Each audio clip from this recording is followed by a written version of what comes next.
आइए फिर आए हैं आपके सामने क्वेश्चन नंबर 5 लेकर के, उसी एक्सरसाइज का 4.3 दो चर वाले रैखिक समीकरण का क्वेश्चन नंबर 5। इसमें इस सवाल में क्या है सो देखिए, आपके पास दो ग्राफ दिया हुआ है। ग्राफ का दिया हुआ है आकृति 4.6 जिसको हम इंग्लिश में लिख दिए हैं फिगर 4.6, और एक फिगर दिया हुआ है 4.7। दोनों फिगर को हम पहले ही बना दिए, चूंकि क्वेश्चन में दिया हुआ था इसलिए फिगर को हमने बना दिया है। फिगर बनाने के बाद उसमें चार चार ऑप्शन दिए हुए हैं। पहला का ऑप्शन दिया हुआ है y is equal to x, x plus y is equal to 0, y is equal to 2x, और फिर चौथा दिया हुआ 2 + 3y is equal to 7x। सवाल में क्या कहता है, आपके पास जो ग्राफ दिया हुआ उस ग्राफ से बताइए कि उस चार समीकरण जो दिया हुआ है, चार इक्वेशन जो दिया हुआ है, उस चारों में कौन इक्वेशन उस ग्राफ को फुलफिल करता है, यानी उस ग्राफ को दर्शाता है, उस आलेख को समझाता है कि हाँ इस समीकरण का ये आलेख है या इस आलेख का वो समीकरण है, वही बताना। चारों इक्वेशन हमने लिखा, फिर एक उसका ग्राफ बनाया, फिर यहाँ दूसरा जो है 4.7, फिर उसका चार इक्वेशन बनाया, फिर उसका ये ग्राफ है। इस ग्राफ के हिसाब से आपको बताना। तो चलिए देखते हैं। आपके सामने जो पहला ग्राफ है, मतलब क्वेश्चन के सामने ग्राफ लिखा हुआ, पहला ग्राफ है कि दिखा दिया है वहां पे, ये यहाँ देखिए, यहाँ x का मान -1 और y का मान 1। गौर से देखिए, यहाँ x का मान 0, y का मान 0, यहाँ x का मान 1 और इसका y का मान -1। यही ग्राफ, ये लाइन खिंचाया है। ये थोड़ा सा बोर्ड है, थोड़ा टेढ़ा मेरा तो हो ही जाता है, ग्राफ कॉपी तो है नहीं, आप कॉपी पे अच्छे से बना लेंगे। अब देखिए क्या है, कोऑर्डिनेट हमको दिया, तो इससे पहले भी हम कोऑर्डिनेट पढ़े, तो x का वैल्यू और एक y का वैल्यू। अभी इससे पहले वाला सवाल बनाए थे क्वेश्चन नंबर 2, जो दोनों को जोड़े थे, तो x और वैल्यू के दोनों को जोड़ दिए तो पता चला कि वो एक इक्वेशन बन गया, बराबर करके उसको ऐड करने के बाद जो आया उसका दोनों का वैल्यू ऐड करने के बाद आया, बराबर हो गया। अभी आप देखिए, अगर हम यहाँ से लेते हैं, मूल बिंदु से लेते हैं, तो देखिए क्या है, दोनों को जोड़ेंगे तो क्या आया 0। यहाँ देखिए 1 और -1 को जोड़ेंगे तो क्या आएगा 0। यहाँ देखिए -1 और 1 को जोड़ेंगे तो क्या आएगा 0। यही एक लाइन पे 3 पॉइंट दिया हुआ है, और तीनों को जोड़ रहे हैं तो क्या आ रहा है 0। अभी आपके सवाल में देखिए क्वेश्चन नंबर 5 के 4.6 के फिगर में जो चार ऑप्शन दिया हुआ उसका दूसरा ऑप्शन देखिए x + y = 0 है, वही उसका आंसर होगा। तो आप इसमें यहाँ पे टिक लगा लें। हो गया। फिगर नंबर 4.7, इसमें जो फिगर दिया हुआ उसको देखिए, उसी तरह से जैसे ऊपर देखें, यहाँ देखिए ये 2 और 0 है, यहाँ क्या है, यहाँ फिर 2 पे कट रहा है, यानी सीधे 2 पे। इस पॉइंट को भी वैल्यू देते हैं अगर, तो हो जाएगा पहले x का वैल्यू 0 और y का वैल्यू 2, और यहाँ देखिए यहाँ -1 और 3 आगे बढ़ गया है जो लाइन वो। अब आप देखिए कि इस दोनों को जोड़िए, दोनों को जोड़ते x का वैल्यू y का वैल्यू तो क्या आ गया 2, यहाँ जोड़िए x का वैल्यू y का वैल्यू तो क्या आ गया 2, यहाँ जोड़िए -1 और 3 को जोड़ेंगे तो क्या आएगा 2 ही आएगा ना। अब आप देखिए आपके पास कौन सा सवाल सूट कर रहा है। देखिए तीसरा ऑप्शन थोड़ा सा घुमाया है, ये x को अगर हम उस तरफ ले जाते हैं तो x + y होगा ना, बराबर क्या बचेगा 2।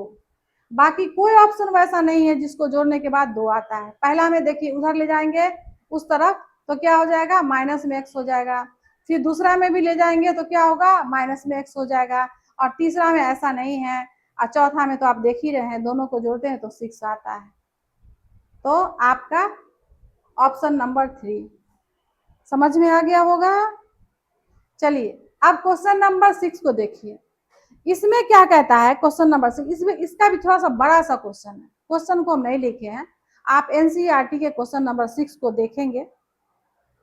इसमें कहता है एक अचर बल मतलब कांस्टेंट बल लगाने पर एक पिंड द्वारा किया गया कार्य पिंड द्वारा तय की गई दूरी के अनुक्रमानुपाती होता है। अनुक्रमानुपाती का मतलब होता है अगर हम लगाते हैं कोई भी फोर्स अगर कांस्टेंट, तो एक बार लगा उसका जो कार्य बढ़ेगा, ठीक अगर उसका हम अगर लगा लेते हैं 6, तो फिर उसके ही मतलब अनुक्रमानुपाती यानी उसी रेशियो में बढ़ता चला जाएगा।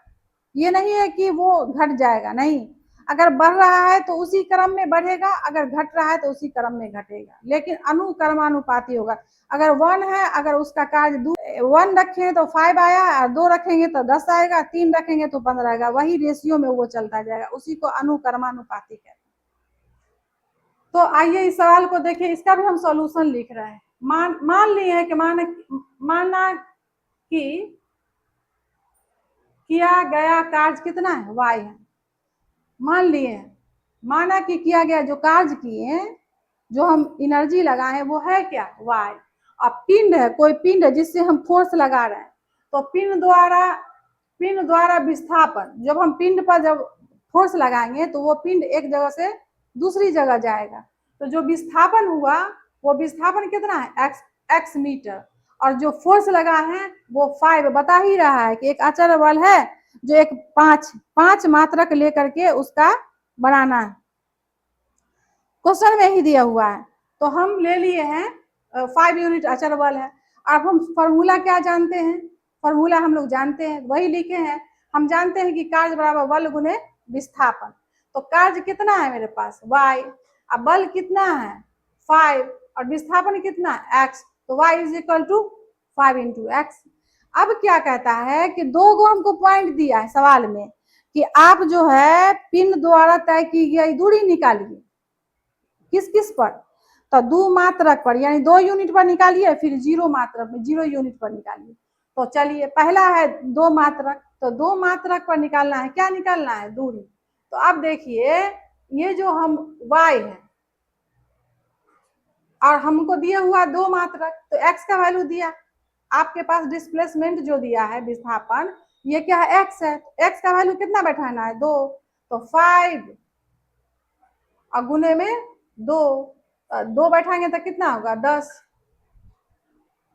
क्या हो जाएगा, ये हो जाएगा 10 मात्रक यानी 10 यूनिट।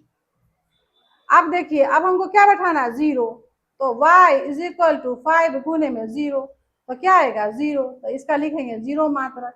ये मेरे पास हो गया, ये मेरे पास हो गया दूरी हो गया, दूरी 2 मात्रक, 2 मात्रक और 0 मात्रक पर हम निकाल लिए हैं कार्य, किया गया हम कार्य निकाल लिए। अब क्या कहता है, इसका भी अब आलेख खींचे। अब देखिए अब आपके पास गौर करिए, आपके पास जो दिए हुआ है ये इक्वेशन, इसमें आपको बोलता है कि ग्राफ खींचने के लिए, कितना कितना ग्राफ लेकर के बोलता है 5 मात्रक लेके इसका ग्राफ खींचे, आलेख खींचने के लिए 5। अब आप यहाँ पर देखिए, हम एक ग्राफ लेते हैं, अगर ऐसा, अगर हम ऐसा ग्राफ लेते हैं तो ग्राफ में हमको लेना है क्या क्या, ग्राफ में हमको क्या लेना है,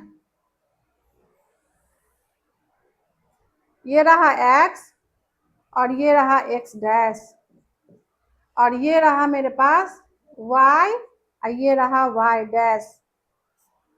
डैश, ये मेरे पास हो गया 0, मूल बिंदु हो गया 0 0। आप ध्यान से देखिए, अगर हमारे पास ये x बराबर, अगर हम इसमें हम यहाँ पे हम सॉल्व करते हैं, इसको लेके हम यहाँ सॉल्व कर रहे हैं, y is equal to 5x है। अगर हम x बराबर 0 लेते हैं तो क्या आएगा, y इज इक्वल टू 5 गिनो 0 यानी 0। अगर x इज इक्वल टू 1 लेते हैं तो y इज इक्वल टू क्या हो गया 5 गुने 1 यानी 5। अगर x इज इक्वल टू लेते हैं -1 तो क्या आ गया, y इज इक्वल टू 5 -1 यानी -5। इसको हमने सॉल्व किया है, इसको सॉल्व किया तो ये आया। अब ये मेरे पास 3 पॉइंट आ गया ना, 5-5 के रेशियो में, 5-5 के रेशियो में आ गया। देखिए यहाँ था 0, यहाँ था 5, यहाँ आ गया -5। अब हम क्या करते हैं, एक तो मेरे पास यही पॉइंट हो गया, एक 0 लिए तो ये 0 आया, अब क्या कर रहे हैं, हम 1 लेते हैं तो क्या आया है, 5 आया है। तो 5 आया, हम 5 का ही लेते हैं, थोड़ा छोटा लेते हैं। 1 2 3 4 5 +1 +2 +3 +4 +5, ये लेते हैं 1 2 3 4 5, और फिर y का मान है -5। 1 2 3 4 5, ये -1 -2 -3 -4 -5, x का मान 1 ही है। चलिए, ये +1 है, +2 +3 +4 +5। देखिए अब हम वैल्यू बैठाते हैं, क्या है, x0 y0, तो एक पॉइंट तो हो गया। दूसरा है x का मान 1, y का वैल्यू 5, तो ये सीधे यहाँ आ जाएगा, ये सीधे यहाँ, ये जो पॉइंट हो गया यही हो गया 1 और 5। और एक वैल्यू कहाँ होगा पता है, एक वैल्यू क्या होगा, -1, ये रहा -1, ये सीधे उठ के यहाँ आएगा, ये सीधे उठ के यहाँ आएगा और ये इस तरफ जाएगा, तो ये क्या हो गया, -1 और 5, -1 बैठाए तो -5, ये आया पॉइंट। अब ये कैसे ग्राफ खिंचाएगा, ये क्रॉस, ये मूल बिंदु से जा रहा है, तो मूल बिंदु से जाएगा इस तरफ और फिर यहाँ से जाएगा ये मूल बिंदु की तरफ। यही एक ग्राफ हो गया इसका, किसका, क्वेश्चन नंबर 6 का। चूंकि बोल ही रहा था ना कि 5 का हमको लेके तब 5 का इसको हमको लेकर के क्या कह रहा है सवाल में, फिर से देख लीजिए। 5 मात्रक लेके इसका आलेख खींचे, तो हमने ऐसा पॉइंट लिया जो कि उसका डिफरेंस 5 में आ जाए, 5 में आ जाए। तो आपका ये ग्राफ हो गया और ये क्वेश्चन नंबर 6 कंप्लीट हो गया। आज के लिए इस वीडियो के लिए बस इतना ही। Thank you.